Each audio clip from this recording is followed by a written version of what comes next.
Welcome to the KZGN News. Today we'll bring you news from Washington, bring you up to date on county and city news, and an animal shelter special program, and much more. From the Rademacher Hills to Bee Mountain and the mighty Sierras, Ridgecrest to Inyokern and China Lake, this is your news for the Indian Wells Valley with the KZGN News crew.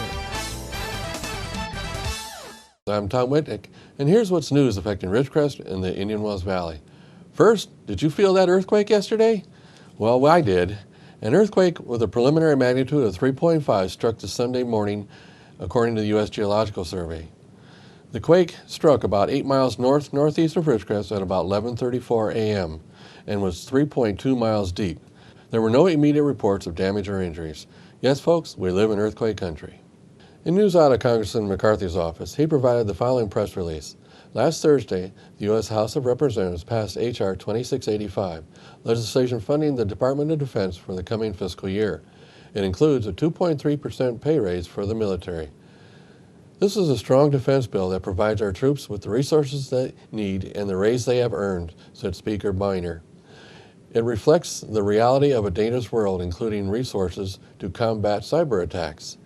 And if the President decides to put forward an overarching strategy to defeat ISIL, this bill makes sure the resources are there to carry it out. This is the 6th annual appropriations measure the House has passed. Last month, 120 House Democrats voted in favor of the legislative branch measure that funds congressional offices. Today, though, just 43 House Democrats supported this defense bill and pay raise for our troops. I'm pleased that a bipartisan majority of the House agrees with our plan to fund national defense.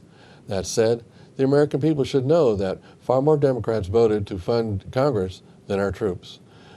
Boehner added, this is part of a Democrat scheme to oppose anything and everything, even a pay raise for our troops, in order to extract money for the IRS and the EPA. If the Democrats don't get more money from taxpayers, they are planning to shut down the federal government. Democrats are playing a dangerous and selfish game with our national security. Well, last Wednesday evening, the City Council held their first town hall meeting. The meeting was well attended with over 60 people attending. Mayor Peggy Breeden, Council members Eddie Thomas and Mike Maurer attended. Staff present was City Manager Dennis Spear, City Clerk Rachel Ford, and other staff members. The established topic of the town hall was economic development for the city and the valley. A lot of input was gathered and noted. There was a lot covered. Peggy Breeden opened the meeting and introduced the moderator, Cedric Knight of NDTI. Cedric Knight facilitated public comments and assisted with organizing ideas and comments pertaining to economic development within the city of Ridgecrest. Citizens provided ideas of constraints that exist presently to prohibit economic development in the community. A suggestion was made for a small group of people to volunteer to take the current data and synthesize it to be brought back for further discussion in 1 month. Mayor Breeden distributed information pertaining to the idea of annexing lands that would reach out to Route 395. She stated that this additional property would increase tax dollars for the city. Items brought up by the people were getting air service started again, helping businesses get hooked up to Digital 395, promoting tourism. One person asked where the Navy was. Why aren't they here helping us? It was interesting that a number of speakers tried to survey the attendees to see just who was at the town hall. At one point, one speaker asked for all those that don't work at, never worked at, and never will work at the base to raise their hands. The results of that request was surprising. Approximately 75% of the people raised their hands. So it was a real eye-opener. Here are the people interested in economic development, the person said, and they aren't base people. It should be noted that the results of the meeting will be presented to a City Council committee meeting for discussion. Then after things are kind of sorted out and categorized, the Council will hold another town hall to further develop the ideas. Of course, we'll let you know when this issue will be further discussed. In county news, the news review reporter Rebecca Knight reported last week that Kern County Planning Director Lorelei Oviatt has been included in a lawsuit filed against her and Governor Brown and state regulators Timothy Kustick and Mark Neck-Odom. Actual targets of the suit are Occidental Oil and Gas Corporation, Western States Petroleum Association, California Independent Petroleum Association, Chevron USA, and California Division of Oil, Gas, and Geothermal Resources. They are being sued by the committee to protect our water. The suit asserts conspiracy to defraud the United States by obtaining federal funds, intimidation of witnesses engaged in their free speech rights, mail fraud, wire fraud, depriving the community of honest government services. The plaintiff seeks to recover lost income and costs for remediation of a contaminated water currently destroying water quality. The claim is that San Joaquin Valley oil companies illegally injected contaminated water into the ground and accused state and county officials of collaborating in an attempt to hide that information from the public. The plaintiff also charges that contaminated water killed his entire orchard of cherry trees. So we'll see how this ends up. Again, thanks to Rebecca Knight from the News Review for this report. In other City Council news, the City Council has a marathon agenda for this Wednesday. Today I'll start going over the more important ones that need expanded explanations. The Council will consider approving a professional service agreement with the firm Wildan Engineering to provide environmental assessment, surveying, and design engineering for street improvements. The City of Ridgecrest requires the services on 5 street improvement projects funded by tax allocation bond funds. The projects are as follows: Gateway Boulevard between Upjohn and East Ridgecrest Boulevard, Richmond Road between Upjohn and East Ridgecrest Boulevard, Bowman Road between Down Street and South China Lake Boulevard, Bowman Road between South Sunland and Primrose, West Raider between Nevada Street and South Downs. The specific project includes road rehabilitation and resurfacing. The proposed services are on a time and materials basis.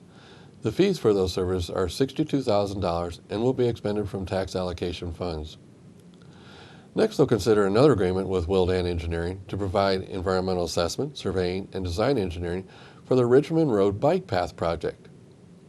The Richmond Road Bike Path Project, which is funded by Transportation Development Act funds, will consist of extending the existing Bowman Bike Path north and south along Richmond Road to the park and ride at the intersection of Richmond and East Ridgecrest Boulevard.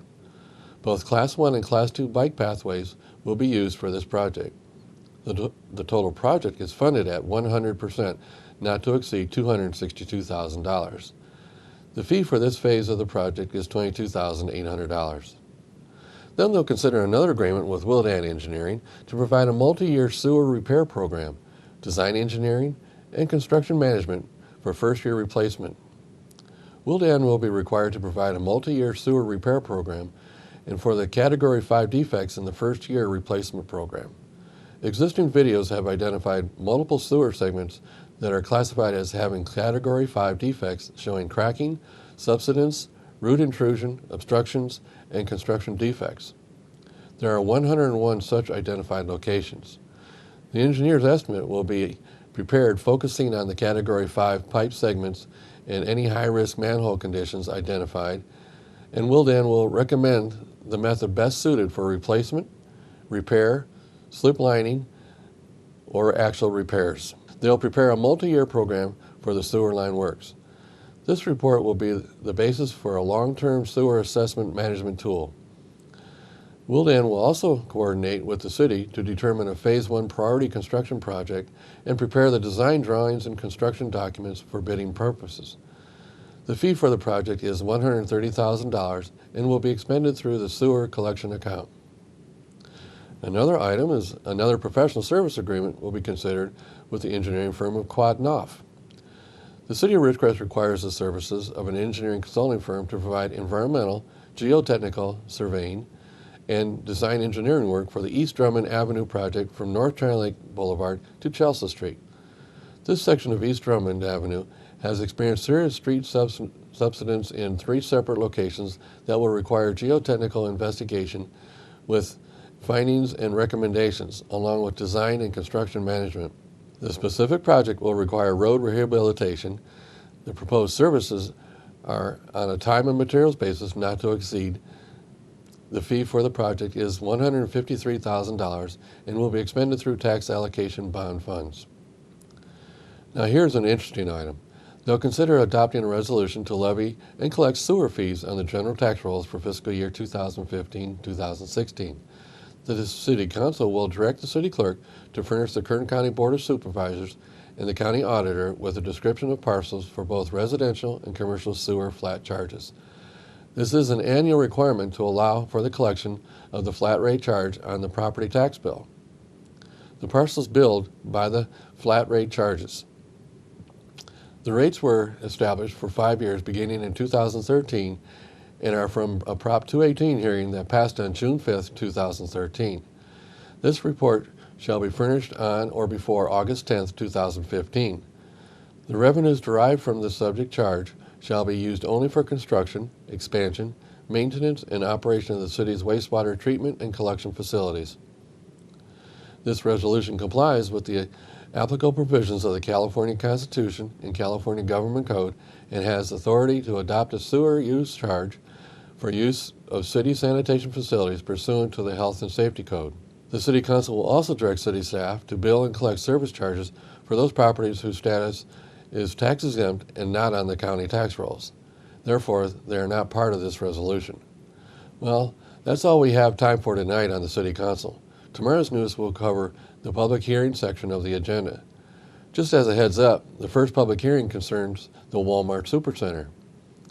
There will be details on the housing element under the California Environmental Quality Act, adopting the updated housing element of the general plan for 2015 to 2023. Then discuss adopting the annual budget for fiscal year 2015-16 and designating the voting delegate for the 2015 League of California Cities Annual Conference. So tune into the news tomorrow evening for details on these major public hearings. Stay tuned for news on the China Lake Median Project when we come back.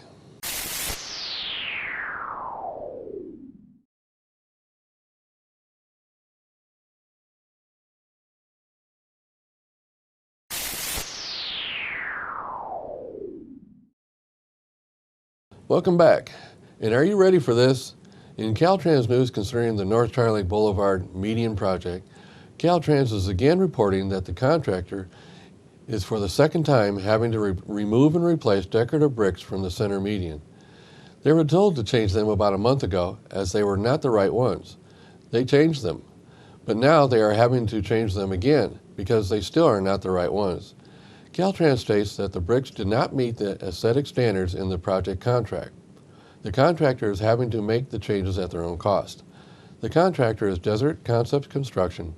The corporate office is in the Coachella Valley, based in Palm Desert, California. This construction just goes on. And just you wait when they start doing the medians in the 100 block of North China Lake Boulevard and 100 block of East Ridgecrest Boulevard. Traffic will be outrageous. On the heels of last month's special Adopt a Dog program in May, the Ridgecrest Animal Shelter has announced that June will be Adopt a Cat Month. This special allows adoption at no cost to adopt a cat. The Indian Wells Valley Humane Society has sponsored this special event.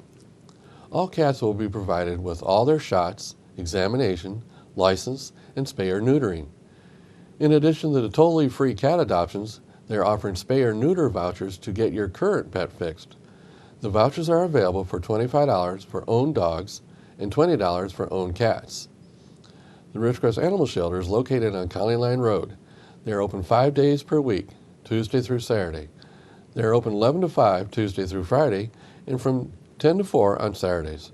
For more information, you can call the shelter at 760-499-5190.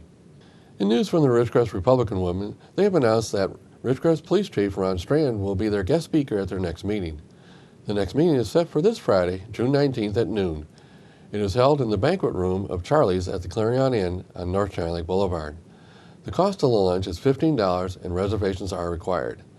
The public is welcome to attend. You can make reservations by contacting Tanya Pyle at 760-446-0815.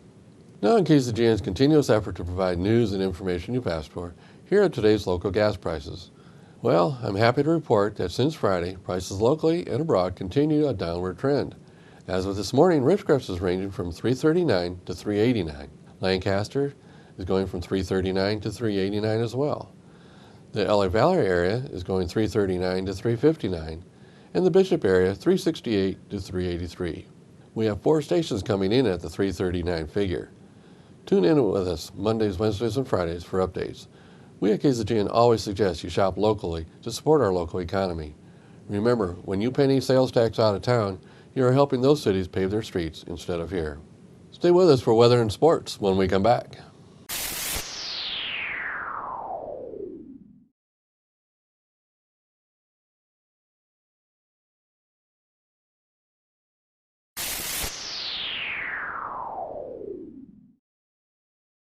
Thanks for staying with us. Let's go to Keith for the weather. Hey, Keith, is this going to stay hot over 100 degrees?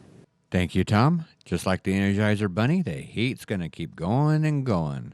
But first, the National Weather Service is forecasting showers and thunderstorms across large portions of the U.S. from the Rockies to the Atlantic coast. Severe weather extends from the Midwest across the lower Great Lakes into the Mid-Atlantic, where damaging winds and large hail are possible. In addition, heavy rainfall could lead to flash flood potential from the plains to the Midwest. Temperatures across the nation: Massachusetts came in at 55, Carolinas 97, Arkansas 84, Kansas 73, Colorado 63, Arizona 93, San Francisco 54, and Los Angeles came in at 63.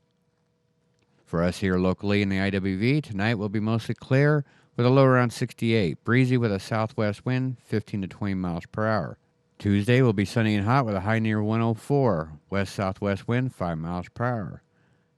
Tuesday night, mostly clear with a low around 67, west-southwest wind 10 to 15 miles per hour with gusts as high as 20. Wednesday will be sunny and hot with a high near 103, west-northwest wind 5 to 10 miles per hour. Wednesday night will be clear with a low around 69, southwest wind 10 to 15 miles per hour with wind gusts as high as 25. Thursday will be sunny and hot with a high of 104, west-southwest wind 5 miles per hour. And that is your local weather forecast for the IWV. Now back to Tom and the rest of your KZGN News. Thanks, Keith. Let's go to Tom Heck for sports.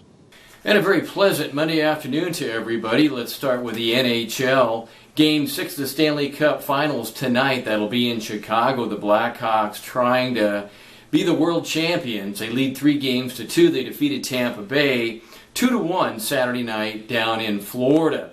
It would be the Blackhawks' second Stanley Cup in the last 4 years. They defeated the Kings 3 years ago. All right, let's talk about baseball right now. The Angels had a pretty good weekend. They had 2 one-win victories over Oakland. They won 5-4 on Friday night. And then on Saturday, they won 1-0. Compliments of Luis Pujols had another home run. Luis Pujols off to one of his best starts ever. And that goes back quite a ways. But he is really focused right now and had a home run Friday and a home run Saturday. Now, number 16 all-time list. He passed Mickey Mantle and he passed Jimmy Fox in the last several days. So congrats to Luis Pujols. Plus, he has a good attitude. You got to like Luis Pujols. All right. The Houston Astros, though, still lead the West. They took 2 of 3 from Seattle. 3 strange games, 3 total blowout games. Houston wins on Friday. Seattle comes back Saturday. And yesterday, Houston wins 13-0. There wasn't one of those games in the series that was within 8 runs. Kind of a weird weekend down south, so to say. All right. The Orioles take 2 or 3 from the Yankees. They're playing pretty good right now. They're starting to creep up in the standings like they were supposed to do. Pittsburgh playing real well. They sweep the poor Phillies. Phillies have the worst record in all of baseball. The Rays are getting much better right now. They defeated the White Sox 2 of 3 games down in Florida. And the Mets are still compacted into first place. They take 2 of 3 from Atlanta. All right. Minnesota yesterday defeated Texas 4-3. The Rangers playing a lot better. They're trying to stay in second place, and the Angels battling it out for the 2 spot behind the Astros. And Arizona, the team that comes into Anaheim tonight, Arizona took 2 of 3 in San Francisco. 2 of those games were shutout games. The Diamondbacks now just 2 games under 500. They're playing a lot better after getting off to an absolutely horrid start. All right, the Angels will play 2 in Anaheim tonight and tomorrow. Then they'll go on the road and they'll play 2 in Phoenix. So 4 straight games against the Diamondbacks. Pretty rare. Meanwhile, the Padres will play 4 straight games against Oakland. They'll play 2 in Oakland, then 2 in San Diego. Then the Angels, after they play the Diamondbacks, will go to Oakland for a weekend series with the A's. All right, Alex Rodriguez. Everybody thought, including myself, that we had seen and heard the last of Alex Rodriguez. Went through that suspension. Didn't even know if he'd make the team. makes the team, and not only makes the team right now, one of their leading hitters, Rodriguez got his 2000th RBI, runs batted in, over the weekend.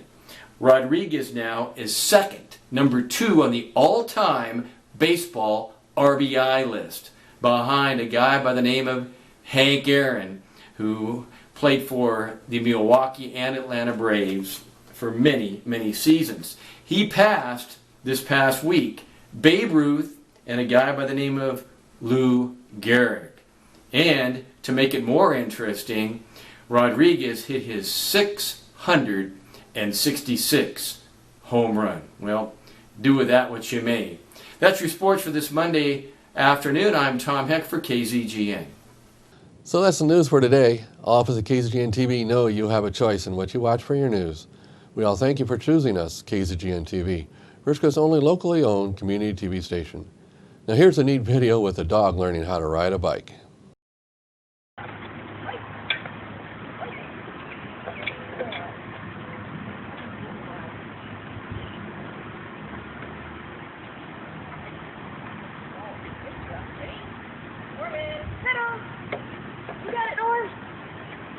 Good boy, Norman. Good boy. Good pedal. Good boy. Good job, Norman. Good boy. Good boy. Good boy. Good boy.